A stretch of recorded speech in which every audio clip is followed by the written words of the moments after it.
I'm Isis Romero, and this is the news in San Antonio. One man is dead and another is injured after police say 3 gunmen opened fire on a Northwest Side apartment Tuesday morning. KENS 5's Simone Simpson spoke with a neighbor who heard the gunshots. The shooting went down just after midnight Tuesday at the Woodhill Apartments up there. I spoke with one woman who said the shooting was so close that she checked her unit to make sure the walls were not penetrated by bullets. It sounded like a semi-automatic, and the full clip was emptied because it did sound like the 10 shots. Bullets rang out of this complex on the 4900 block of Woodstone Drive around 12:10 Tuesday morning. Police say a black Toyota 4Runner pulled into the complex parking lot before 3 men got out and opened fire toward an apartment in Building 18. 2 people inside were struck. I felt scared. I checked inside my apartment to see if I had bullet holes, since it is next to me, like behind me. Didn't have any. Police say an 18-year-old man was shot in the ankle but was in stable condition when he was taken to University Hospital. A second man wasn't so lucky. Between the ages of 18 and 25, he was shot in the torso and rushed to the hospital in critical condition, where he later died. Investigators found shell casings from both a handgun and a long rifle outside the building. It's not rare that cops show up here, but it's rare to hear like gunshots. It's fairly quiet here. The suspects drove off in the black SUV, which police later found abandoned. Investigators said the vehicle had been reported stolen. SAPD detectives are working to find out what led up to the shooting and looking for those 3 gunmen. I'm Simone Simpson, reporting from the Northwest Side. A local priest is now excommunicated after the Archdiocese of San Antonio declared him guilty of rejecting the authority of the Pope and the Catholic Church. According to Archbishop Gustavo Garcia Siller, the priest publicly referred to Pope Francis and Pope Leo as usurpers. Rania Kaur shares what both sides had to say. John Mary Foster has served as priest at the Mission of Divine Mercy in Canyon Lake. Following accusations of schism, a trial was held. The tribunal included 3 judges, a promoter of justice, and an advocate for Foster. More than a year was spent receiving evidence before Foster was ultimately found guilty of schism. That's described as a break in unity and refusal to follow the Pope. According to the Archdiocese, not only did the former priest publicly refer to Pope Francis and Pope Leo as usurpers, but he also repeatedly claimed Pope Leo is not a true pope.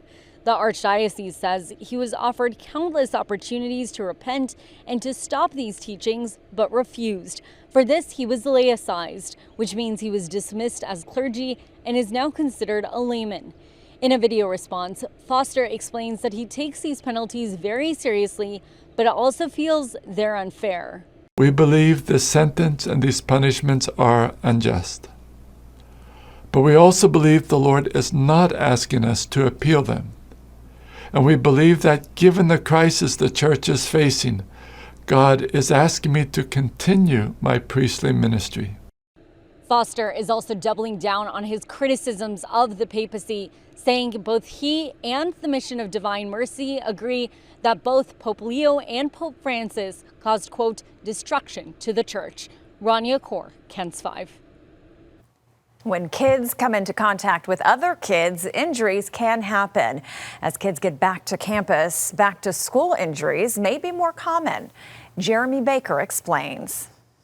Back-to-school injuries most often involve playground falls, sports injuries, and heavy backpack strain. Knowing how to deal with each and every accident is key to helping your student cram for class while helping them put their best foot forward safely. I see a lot of collisions, a lot of kids on kid kind of collision kind of things. Seems to be like the most common, actually, things, or they just fall funny during gym. With any kind of injury involving an open cut, many of us would reach for hydrogen peroxide or rubbing alcohol, but that is a no-no.